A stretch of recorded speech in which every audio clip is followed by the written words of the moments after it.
Hello there, my name's Card. I'm a long-time progressive community organiser and activist, and today I just want to briefly talk about a reactionary dog whistle that's been around for a while now, as well as what it really means, who's using it, and why. For those who might not know, in politics, a dog whistle is a word, a phrase, or a symbol which seems perfectly innocent and innocuous to most people, but which really communicates a more sinister hidden message to those in the know. Additionally, there'll also be a playlist of videos of mine linked at the top of the description which goes into detail about all sorts of reactionary dog whistles and how to spot them. Today specifically, I wanted to talk about the notion of swimming pools in Holocaust death camps, and how that's become a contemporary reactionary meme and signal, particularly in online spaces.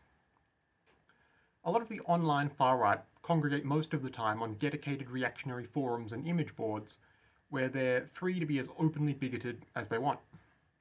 But whenever they're on the normal, regular side of the internet, they'll often reuse a lot of the alt-right jokes and memes and talking points that they would with other reactionaries, but they'll couch it all in abstract language and obtuse references so that it flies over the heads of most normal people.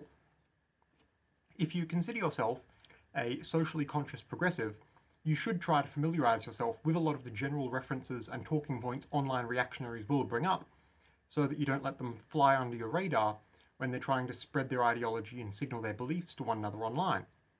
After all, knowing is half the battle.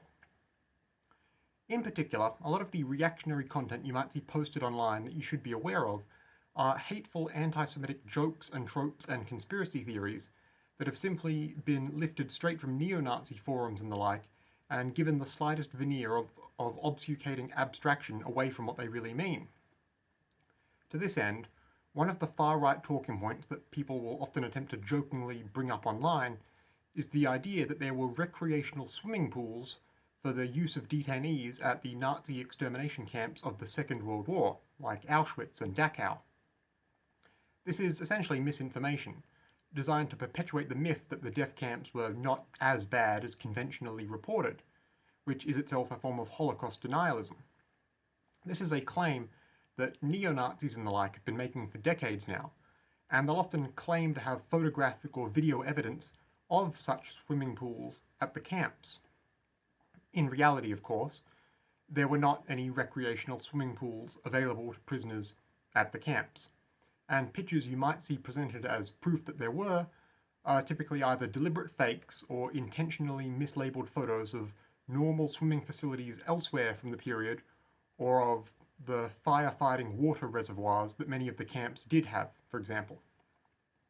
When people try to claim that places like Auschwitz had pools, either directly or jokingly, they're essentially just trying to downplay the conditions of the camps and their explicit function of enacting a genocide. The death camps of the Second World War did not have swimming pools, but if you happen to see someone online making an oblique reference to these non-existent pools, or outright claiming that they were real, now you know the reason why, and you know why it's wrong. And it should register as a pretty big red flag. So, for the sake of keeping yourself and your spaces safe, please just keep it in mind. It's always good to be able to recognize alt-right messaging like this, so you can spot it, denounce it, explain why it's wrong and bad to others, and remove the people posting this sort of stuff. That's all I have to say today. I hope it helps.